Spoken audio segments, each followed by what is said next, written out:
Hello everybody, welcome to Ichimoku Telugu channel. Nifty and bank Nifty చార్ట్ను review చేద్దాం based on CPRI and Ichimoku indicator ప్రకారం.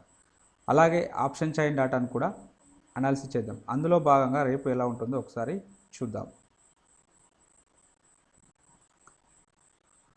Nifty యొక్క intraday చార్ట్ను analysis చేసినట్టయితే ఈరోజు global cues బాగుండడం వల్ల నిఫ్టీ అనేది గ్యాప్ అప్లో ఓపెన్ కావడం జరిగింది.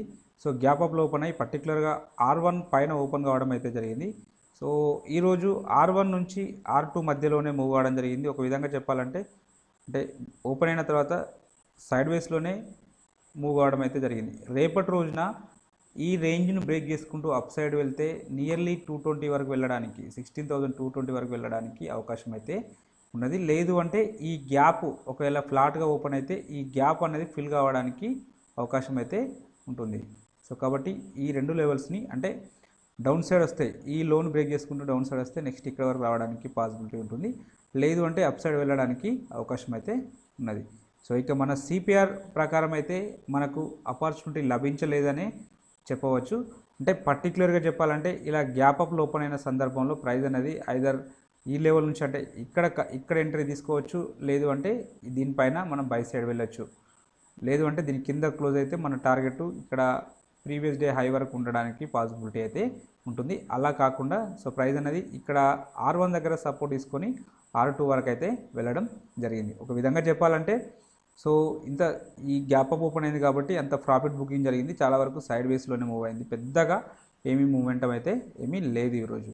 మొత్తం ఎక్స్పైరీ డే కాబట్టి డెఫినెట్గా ప్రీమియం డీకే ఉంటుంది, కంప్లీట్ జీరో కావడానికి అవకాశం ఉంటుంది. కాబట్టి చూడండి చాలా వరకు వైట్ సిపిఆర్ వచ్చింది ప్రైస్ అనేది. ఒకసారి అప్ మూవ్, మళ్ళీ డౌన్, మళ్ళీ ఇక్కడ నుంచి R2 నుంచి రిజెక్షన్ అయ్యి మళ్ళీ అప్ సైడ్ వెళ్ళింది. ఇదంతా ఎవరైతే స్టాప్ లాస్ హిట్టింగు అంటే పుట్ సైడ్ తీసుకున్న వాళ్ళను స్టాప్ లాస్ హిట్ చేయడము, అలాగే కాల్ సైడ్ తీసుకున్న వాళ్ళు స్టాప్ లాస్ హిట్ చేయడానికి ఇలా చాలా వోల్టాలిటీ అయితే కొనసాగడం అయితే జరిగింది. మేబీ రేపటి రోజున ఇలా సైడ్ వేస్లో మూవ్ అయినప్పుడు నెక్స్ట్ డే డెఫినెట్గా ఒక ట్రెండింగ్ మూవ్ ఉండడానికి అవకాశం అయితే ఉంటుంది. అది అప్ సైడా డౌన్ సైడ్ అనేది మనం రేపు డిసైడ్ మార్కెట్ ఓపెన్ అయిన తర్వాత తెలుస్తుంటుంది. ఈ రేంజ్ ఎటు సైడ్ బ్రేక్అవుట్ వస్తే అటు సైడ్ ఒక బిగ్ మూవ్ ఉండడానికి అయితే పాసిబిలిటీ ఉన్నది. ఇక సప్లై డిమాండ్ జోన్స్ ప్రకారం మనం ఇవ్వబడిన జోన్స్కు ప్రైస్ అయితే రీచ్ కాలేదు, ఎందుకంటే విత్ ఇన్ ద జోన్స్లోనే మూవ్ కావడం జరిగింది కాబట్టి మన లెవెల్స్కి అయితే రీచ్ కాలేదు.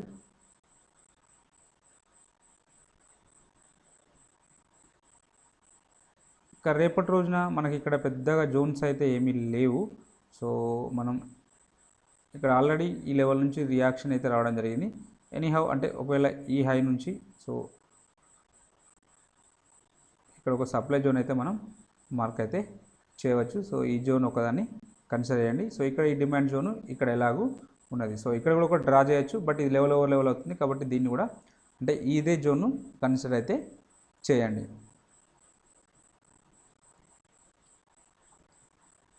ఆప్షన్ చైన్ డాటాను చూసినట్టయితే హైయెస్ట్ ఓపెన్ టెస్ట్ అనేది కాల్ సైడ్లో 16,200 దగ్గర ఉంది. సెకండ్ హైయెస్ట్ ఓపెన్ టెస్ట్ అనేది 16,500 దగ్గర ఉండడం జరిగింది. నిఫ్టీ అప్ సైడ్ వస్తే ఫస్ట్ రెసిస్టెన్స్, సెకండ్ రెసిస్టెన్స్ ఇక్కడ ఉండడానికి అవకాశం అయితే ఉన్నది. వీటిలో సిగ్నిఫికెంట్గా ఒకరోజు హైయెస్ట్ ఓపెన్ టెస్ట్ ఇక్కడ బిల్డప్ అయింది కాబట్టి 16,500 అనే లెవెల్ మనకు స్ట్రాంగ్ రెసిస్టెన్స్ లాగా యాక్ట్ కావడానికి పాసిబిలిటీ ఉన్నది. అలాగే ఓవరాల్ సినారీని చూసినట్టయితే లాంగ్ బిల్డప్ అయింది కాబట్టి పాజిటివ్ ఉండడానికి అవకాశం అయితే ఉన్నది. అంటే ఇందాక మనం చెప్పుకున్న రేంజ్ అప్ సైడ్ బ్రేక్అవుట్ కావడానికి ఎక్కువ ప్రాబబిలిటీ అయితే ఉన్నది. ఇక పుట్ సైడ్ డాటాను చూసినట్టయితే పుట్ సైడ్లో హైయెస్ట్ ఓపెన్ టెస్ట్ అనేది 16,000 దగ్గర ఉంది. సెకండ్ హైయెస్ట్ ఓపెన్ టెస్ట్ అనేది 15,800 దగ్గర ఉండడం అయితే జరిగింది. నిఫ్టీ డౌన్ సైడ్ వస్తే ఫస్ట్ సపోర్టు, సెకండ్ సపోర్టు ఇక్కడ ఉండడానికి అవకాశం అయితే ఉన్నది. వీటిలో సిగ్నిఫికెంట్గా ఒకరోజు హైయెస్ట్ ఓపెన్ టెస్ట్ అనేది ఇక్కడ బిల్డప్ అయింది కాబట్టి 16,000 అనే లెవెల్ మనకు స్ట్రాంగ్ సపోర్ట్ లాగా యాక్ట్ కావడానికి అవకాశం అయితే ఉన్నది. ఈ లెవెల్ అనేది సైకలాజికల్ లెవెల్.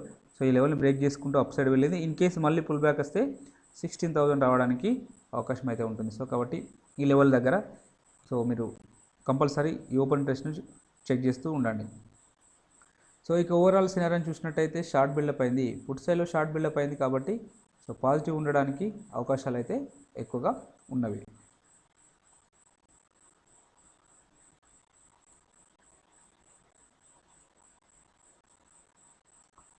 ఇక ఇచ్చుముఖి ఇండికేటర్ ప్రకారం చూసినట్టయితే కన్వర్జన్ అండ్ బేస్ లైన్ పైకి అయితే పైన క్లోజ్ కావడం అయితే జరిగింది. సో ఇది మనకు బుల్లిష్నెస్ అంటే పాజిటివ్ని మనకు తెలియజేస్తుంది. సో ఈవెన్ క్లౌడ్ కింద ఉన్నప్పటికి కూడా సో ఇది సమ్వాట్ అంటే కొంచెం బుల్లిష్ జోన్లోకి అయితే రావడం జరిగింది. సో నెక్స్ట్ రెసిస్టెన్స్ అనేది ఇక్కడ ఉంటుంది. ఈ రెసిస్టెన్స్ను బ్రేక్ చేసుకొని అప్ సైడ్ వెళ్తే మాత్రం సో డెఫినెట్గా అంటే ఇప్పటివరకు 16,000 అనేది సైకలాజికల్ లెవెల్ అనుకున్నాం. ఆ లెవెల్ని బ్రేక్ చేసి ఒక 100 పాయింట్స్ పైన క్లోజ్ కావడం జరిగింది. ఇక రేపటి రోజున 16,200 పైన సస్టైన్ అయింది అనుకోండి. సో డెఫినెట్గా మార్కెట్స్ అనేటివి సో మళ్ళీ ఇక్కడ వరకు వెళ్ళడానికి పాసిబిలిటీ ఉంటుంది. ఈ లెవెల్ వచ్చేసి 16,500. ఇన్ కేసు అది బ్రేక్అవుట్ అయితే 16,800 వరకు వెళ్ళడానికి అవకాశం అయితే ఉంటుంది. రేపటి రోజున ఇమీడియట్ మన యొక్క నెక్స్ట్ టార్గెట్ 16,200 దగ్గర ఉంటుంది.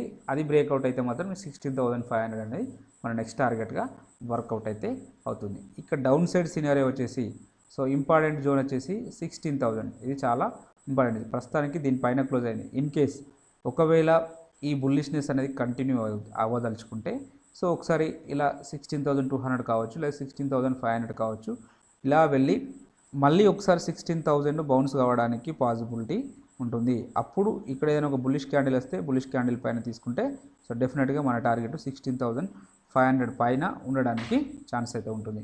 సో ప్రస్తుతానికి డౌన్ సైడ్ వస్తే 16,000 అనేది మన స్ట్రాంగ్ సపోర్ట్గా యాక్ట్ కావడానికి అవకాశం అయితే ఉన్నది. ఇక బ్యాంక్ నిఫ్టీ యొక్క ఇంట్రాడే చార్ట్ అనాలిసిస్ చేసినట్టయితే నిఫ్టీతో పోల్చుకున్నప్పుడు బ్యాంక్ నిఫ్టీ అయితే ఈరోజు అవుట్ పర్ఫామ్ అయితే చేయడం అయితే జరిగింది.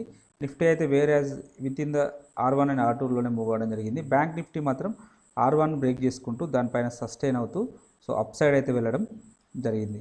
సో ఈ సందర్భంలో మన ఎంట్రీ పాయింట్ ఇక్కడ ఉంటుంది, స్టాప్ లాస్ అనేది ఇక్కడ ఉంటుంది, టార్గెట్ అనేది సో 1:2 టైమ్స్ ఇక్కడ ఉంది. అది ఈజీగా అచీవ్ కావడం అయితే జరిగింది.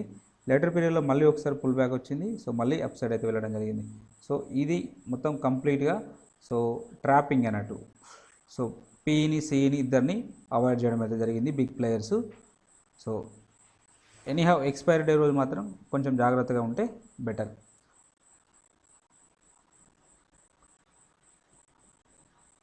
సప్లై డిమాండ్ జోన్స్ గురించి డిస్కషన్ చేస్తే ఇక్కడ ఒక మనం సప్లై జోన్ ఇవ్వడం జరిగింది. ఎంట్రీ పాయింట్ ఇది అవుతుంది, స్టాప్ లాస్ ఇది అవుతుంది. సో టార్గెట్ అనేది 1:2 టైమ్స్ ఇక్కడ ఉంటుంది. అది అచీవ్ కాలేదు, స్టాప్ లాస్ అయితే ఇట్టుకోవడం అయితే జరిగింది.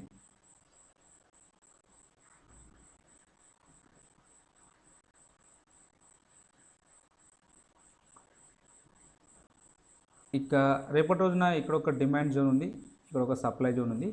సో ఈ రెండు జోన్స్ని అయితే మార్క్ చేసుకోండి.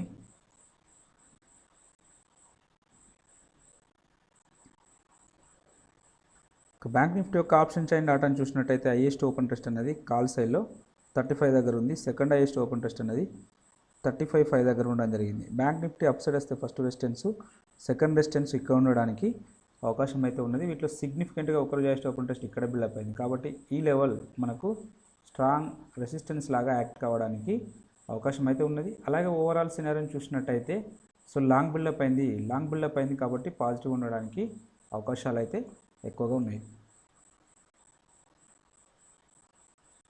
పుట్ సైడ్లో వచ్చేసి హైయెస్ట్ ఓపెన్ టెస్ట్ అనేది 34 దగ్గర ఉన్నది. సెకండ్ హైయెస్ట్ ఓపెన్ టెస్ట్ అనేది 34.5 దగ్గర ఉండడం జరిగింది. So bank Nifty down side వస్తే ఫస్ట్ సపోర్టు, సెకండ్ సపోర్టు ఇక్కడ ఉంటుంది. వీటిలో సిగ్నిఫికెంట్గా ఒకరోజు హైయెస్ట్ ఓపెన్ టెస్ట్ ఉన్నది. సో ఇక్కడ బిల్డప్ అయింది కాబట్టి ఈ లెవెల్ మనకు స్ట్రాంగ్ సపోర్ట్ లాగా యాక్ట్ కావడానికి అవకాశం అయితే ఉంది. అలాగే ఓవరాల్ సినారియోని చూసినట్టయితే షార్ట్ బిల్డప్ అయింది, పుట్ సైడ్లో షార్ట్ బిల్డప్ అయింది కాబట్టి సో పాజిటివ్ ఉండడానికి అవకాశాలు అయితే ఎక్కువగా ఉన్నవి.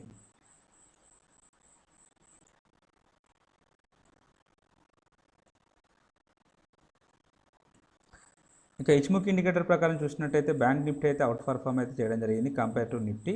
సో ఇది ఆల్రెడీ క్లౌడ్ వరకు అయితే రావడం జరిగింది.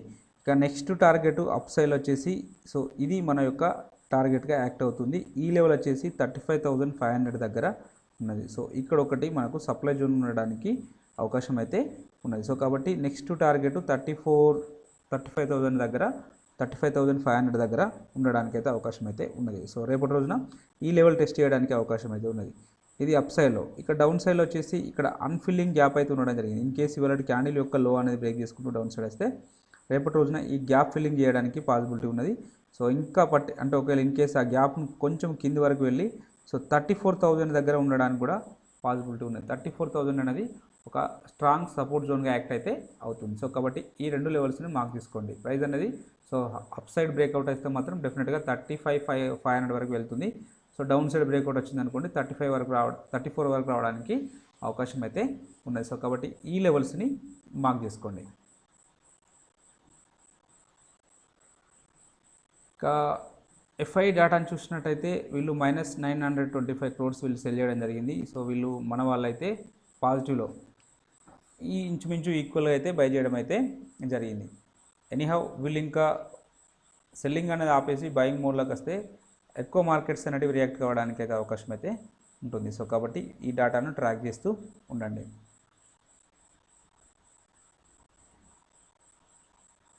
ఇక ఇంట్రాడే పర్పస్లో నారో సిపిఆర్ ఉన్న స్టాక్స్ వీటిని వాచ్ లిస్ట్లో తీసుకోండి. కాబట్టి ట్రెండింగ్ ఉండడానికి అవకాశం అయితే ఉన్నది.